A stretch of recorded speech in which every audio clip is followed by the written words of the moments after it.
public. Interest. Public. Interest. Interest. Public interest. Interest. Public. Public interest. Public interest. Public interest. In the public interest. In the public interest. In the public interest. In the public interest. In the public interest. With Jim Sirianni.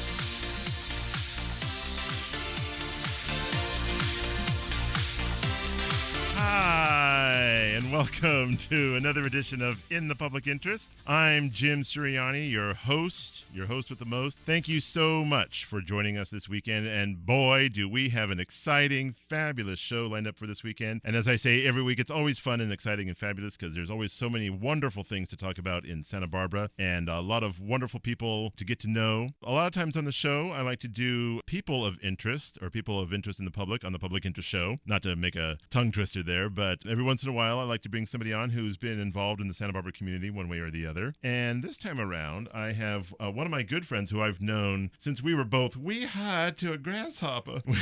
My good friend, Kerry Lee Doehr.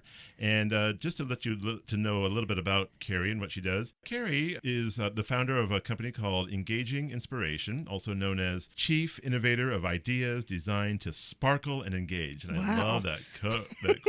Sparkle, sparkle. And Kerry's had a long history of wedding planning, event planning, and she's moving into her next phase of her career, and we'll get to know more about what that is. And she's had a huge history in Santa Barbara. Her grandfather owned several restaurants in Santa Barbara way back in the day, and those of you listening may remember Kerry's restaurant, and we'll talk about that, and about wedding planning, and about those of you who may be thinking about tying the knot sometime in the future. We'll talk a little bit about the do's and don'ts for brides and grooms, and also the do's and don'ts for those of you who are planning to be future planners, planning to plan. And we'll talk about that as well. And we have a very interesting show lined up. Welcome to In the Public Interest, Kerry Lee. Hi, Jim. Thanks for having me. It's great to have you here. I'm so glad that you're here. I always have a lot of fun chatting with my friends. It's so great. It's so organic and natural. It's so nice to be face to face. I know. Yeah, I love it. It is, isn't it? It's fun to do radio, and all we have are these big, huge mics, and that's all. It's great. It's great. A lot of fun. So the first thing I wanted to talk about, Kerry, and I wish I could put. I'm hoping to put maybe some of your pictures on our Facebook page, on one of our Facebook pages or something. But your family goes way back. In fact, you are third generation Santa Barbara? I'm third generation Santa Barbaran, correct. And your grandfather started some restaurants. Tell us a little bit about Kerry's restaurant. All right. So my grandfather was Reg Kerry, and of course, his beautiful wife, my grandmother, Jean Kerry.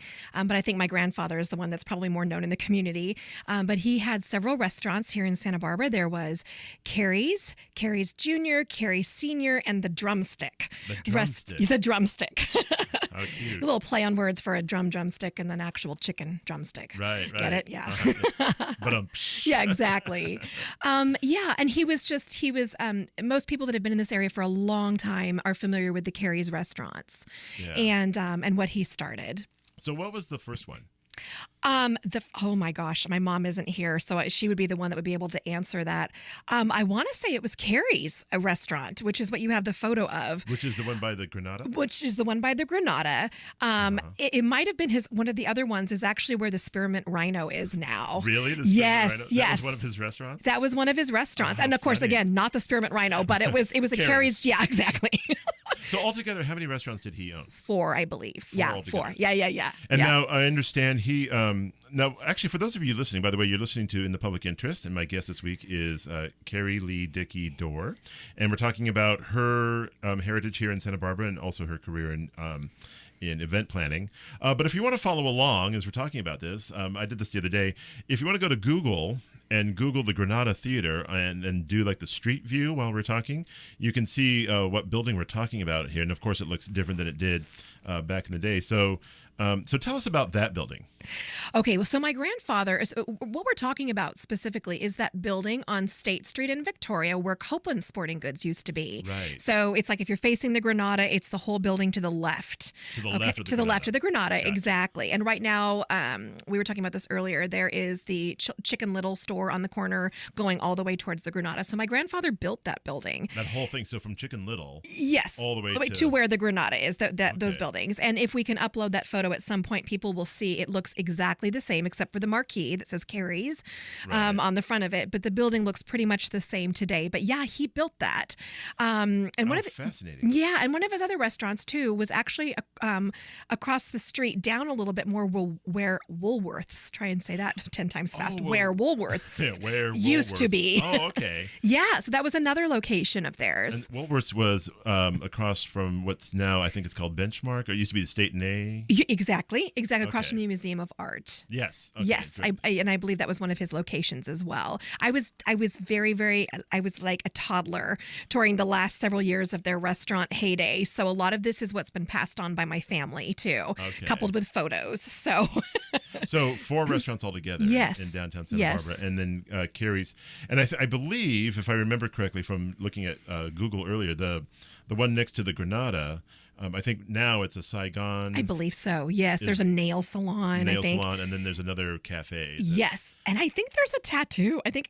Am I allowed to say the name? There's a tattoo parlor there too. Yeah. I think it's 805 Inc. At least it used to be there, right? It was right there in the. I think it might have in the been. building, or maybe they moved, but it was a very classy tattoo place. Yes, of course. It's where I got my tat, by the way. Oh, not to digress, but yeah, I know. But so that's the building where you're and. Do you have fond memories of growing up in the restaurant there? I do. And I have to say I was very young. I did start hostessing when I was 3 years old, kind of as a little bit of a novelty. And I do have a very early childhood memory of that.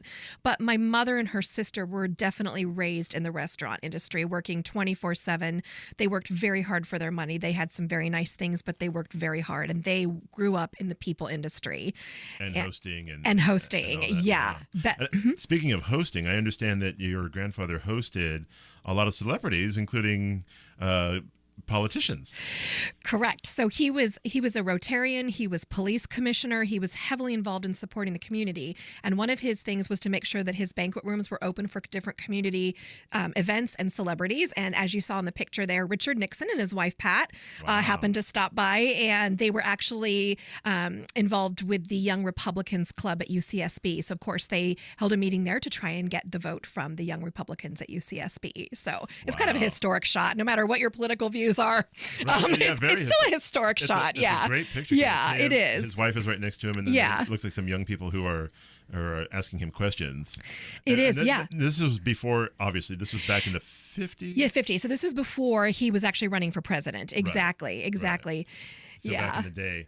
And so do you happen to know offhand, and as maybe your mom knows, but any other celebrities that might have come through there at that time? Oh my gosh, my mom would know totally.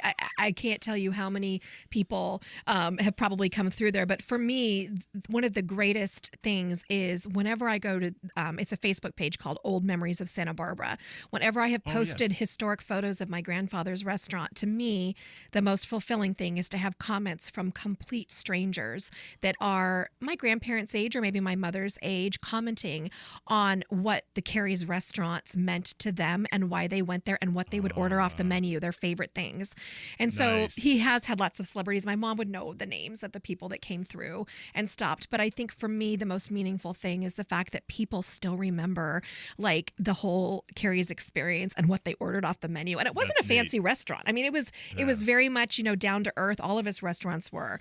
Yeah. And what I find interesting in the photo here, so there's the awning, and then the 3 different places. There's the dining room, the pastry shop, and then the coffee shop. So there's like 3 different types of restaurants, all in one building. Exactly, pretty much exactly. That's what they specialized in. And you just said bakery shop, and it just flashed on my mother teaching me how to cut a pie properly. I did not know that there was a way to cut a pie properly to ensure that you got maximum slices. So seeing that bakery kind of reminds me of all the pies and like cutting a pie properly. Did they specialize in any certain types of pastries or pies? I don't know about specializing in pastries or pies, but I do know that my grandfather was famous. Kerry's restaurant was famous for their chili and their hot turkey sandwiches, and also their French roast beef dip sandwiches. Those were 3 items that he was very famous for. Roast beef dip. Yeah. Speaking of being famous for, you were telling me before we went on that your grandfather was very innovative as far as work ethics.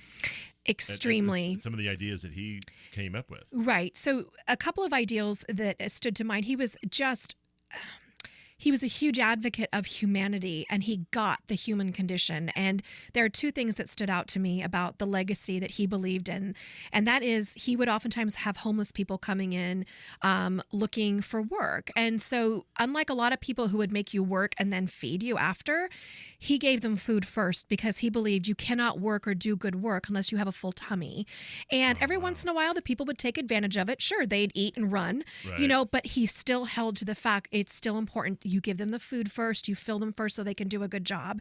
And then the second thing he was an advocate of, he was the first in his industry to establish the 2 consecutive days off for his staff. He believed that if you come and you're working, in the restaurant industry or retail, today, it's a really grueling job. And so to come in and only get 1 day off and then have to show up the next day for work, you never really get a chance to rest, take care of your errands and your business. And so he started the mandatory 2 consecutive days off at that time. I actually don't know the laws now, what it is now, but it became a requirement. Wow. And he started that because he believed so passionately in it. Yeah. Wow, that's amazing. Good man. Yeah, absolutely. Well, round of applause for that. Yay. That's awesome. Again, if you're just joining us, if you've just tuned in, you're listening to In the Public Interest. And this week we have a person of interest in the public, and it's my good friend Kerry Lee Doehr. And we're talking about history of Santa Barbara, especially in the restaurant industry, and also the hosting and planning industry, which we'll get into here in just a moment. And Kerry, I know I have it here, but what do you have a website that we can give out on the air? Sure, absolutely. So for event planning, it would be sbwineCountryEvents.com. Okay. And then the other one is for my consultancy, actually helping the hospitality and special events industry with leadership and education and communications, and that is EngagingInspiration.com. EngagingInspiration.com. Correct. sbwineCountryEvents.com. Right. One, and you can go to one, and it'll definitely, you have an option if you look through it to go to the other one. So yeah, they're you'll get around. Right. And then also, if somebody wanted to email you, for example, for Engaging Inspiration, they just hello@EngagingInspiration.com. You got it. Nice. And again, it's sbwineCountryEvents.com or EngagingInspiration.com, and to learn more about Kerry and what she does. And so, yeah, as we mentioned earlier, Kerry, you started very young in the hosting industry. And so tell us a little bit about your past with wedding planning and event planning, and how did you come into that? I kind of fell into it, to be honest with you. And you know what? A lot of us, don't we all? I mean, I kind of fell into this. Right. I don't know anyone. Well, I take that back. There are people that deliberately want to go into the wedding planning industry. I didn't necessarily want to go into it, but it happened, and it was wonderful. It was a wonderful ride. But yeah, so just really quickly, I actually got my official professional start with special events with Nordstrom, actually Nordstrom Santa Barbara, when they first opened. The one here. Mm-hmm. They had a public relations department. So I was assistant coordinator of public relations and events. And so I got trained in the Nordstrom philosophy. I actually worked at the store for a while too, but that's actually where I got the special events training. Exactly. I then went to the hotel industry, and that was where I was a director of weddings and catering for several years. Oh, okay. And through serendipity, through luck, through being blessed, I don't know, call it through good streaks of luck. I don't know what you want to call it, but I got involved with Beverly Clark Enterprises, and she is a wedding brand name that was actually before Martha Stewart. It was in the 80s. Her heyday was kind of in the 80s, and then she really hit it big in the 90s and then into the new millennium of product. She sold wedding product. She also endorsed wedding locations and had a whole online presence. And so I kind of got in the door with her and got a chance to meet the industry on a national level, decided to start my own wedding planning business. I figured I knew this area really well. I loved events, and people were booking me. Nice. And I had an endorsement from Beverly Clark, and so that really helped with my marketing and solidifying my reliability and trustworthiness. And and so that's how I got. That's kind of how I got into it. I kind of fell into it, and So you did wedding planning, and then did events planning kind of just work its way in, or how did that come about? Yeah, so wedding and events kind of went hand in hand. Honestly, weddings are a lot more complex than events. I bet. Yeah. Hashtag Bridezilla. Yes, yeah. They're a lot more complicated and there's also a lot more moving parts to weddings. So weddings and events, people, they hire you for weddings and they also hire you to do other events. I was honored to be on retainer to Monty Roberts, who many of our locals know up at Flag is Up Farms. In the wedding industry, they have an area there called Whispering Rose Ranch, but he is the original horse whisperer, or the man who listens to horses. Oh, And wow. yes, and so he has a corporate event program. And so I worked for him for 5 years doing corporate events and his Nice. corporate event program. So that's another reason I kind of built on my event resume and what did we say, curriculum vitae or Right, the yeah, Latin, yeah. exactly. The CV. Yeah, exactly. Why don't we just call it resume like we used to? Yeah. Wow. So that it just Looking kind at of that. started, one thing led to another, and it just kind of, opportunities kept coming. Wow, that's amazing. And so you've had Santa Barbara Wine Country. I have my notes right in front of me here. Just a second. Yeah, Santa Barbara Wine Country Weddings and Events. I've had officially for 14 years, but I've been planning weddings and events for 20. For 20, Yeah, I just decided to give it a name at one point. I was like, I've got to name my company. So Right. And then tell us a little bit about Engaging Inspiration. What is that about? Right. So my background is in mass communication, and I love to write. I also I've been approached over the years by many properties and wedding businesses who wanted me to come in and tell them how to market. And with my experience with Beverly Clark, I got a chance to actually learn some marketing detail as it pertains to the wedding industry. And so about 7 years ago, I started consulting with many actually local resorts, inns, hotels, catering businesses on how to do their marketing. And I also am an avid writer, so I do a lot of copywriting. And so I just kind of started doing it on the side because I love it. And it just kind of morphed into a consultancy, if you will, where I do more speaking engagements now and workshops, and I train wedding planners, and I do a lot of blogging and writing. And I'm very proud of my portfolio, and people can see it on Engaging Inspiration. I've got a whole portfolio there. But yeah, again, one step led to the other. It just kind of all fell into Yeah, place. and it's what I'm doing more of now, and I love it. Nice. Yeah. And now you have an event coming up later this year or in the fall, is that? Yeah, so last year I founded the first ever first annual State of the Santa Barbara Wedding Industry Summit. It was a time to bring an entire industry together, especially after the Thomas Fire and Flood. And the wedding industry as a whole is changing exponentially on a national level. And then Santa Barbara got affected big time, not just with the floods, but we have a bunch of unique things that are facing us as a wedding industry with the Santa Barbara County ordinance with private estates holding weddings. There's a lot of stuff going on with that. Yeah. And so we're at a major crossroads and there's a lot going on. So I decided to host a summit, bring everyone together, and we looked at research data. We had a collaboration session, and then I made the second annual Santa Barbara Wedding Summit this coming fall, Tuesday, November 12th. November 12th. Yes, For coming up in people the fall. who are either looking to get into the industry or people who already are. We welcome all. We All. welcome anyone who is in the wedding industry, anyone who wants to get in the wedding industry. It's a great time to come together and actually hear. I do specific research for these. I don't just talk about anything I want to talk about. I do specific research. I have key speakers come in, and then we have a collaboration session where everyone has a voice. So anyone is welcome. And they can voice their opinions or their thoughts, Yeah. their concerns about Yeah, the and industry how to that's move going. forward. The whole Right. idea is that we collaborate and we decide as an industry how we want to move forward. Nice. The next thing that I wanted to get into, Kerry, is earlier I was thinking the number 5. It doesn't have to be 5, but for someone listening now who might be planning a wedding, might be jittery about asking their someone to marry them or what have you, for brides and grooms, what are some? Doesn't have to be 5, but what are some do's and don'ts or some things they should think about when they're planning a wedding? to get Okay. married? The number one thing that you need to do, and you probably hear this a million times, is they do need to establish a spending plan. And that's the currently PC term for budget. No one likes to hear the term budget anymore. It's a downer. So we use the term, Jim, spending plan. Yeah.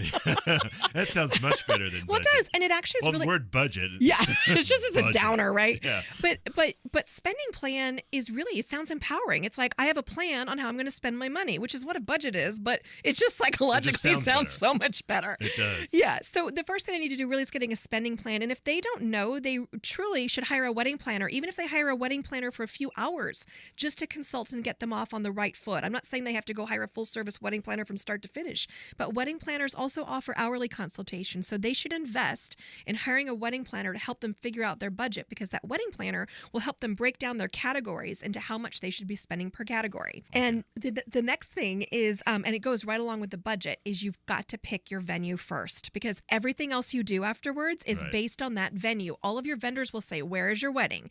They will need to know the logistics that are with that venue. Some venues are very logistically challenging, and your vendors will have to charge extra to either hire transportation to bring them in, or like allow for extra time for their staff to get there. So your venue determines so much. But this is the big trap that I see a lot of couples getting into, because some of them come to me after they've already booked their venue, and they just look at the rental price for the venue, and they're thinking that that's the price. Well, the thing is if they read the fine print, the venue oftentimes has other policies that require the client to incur additional expenses. For example, some of the private estates, vineyards, ranches, you have to bring in your own restrooms. You have to have proof of liability insurance. You have to hire transportation or valet.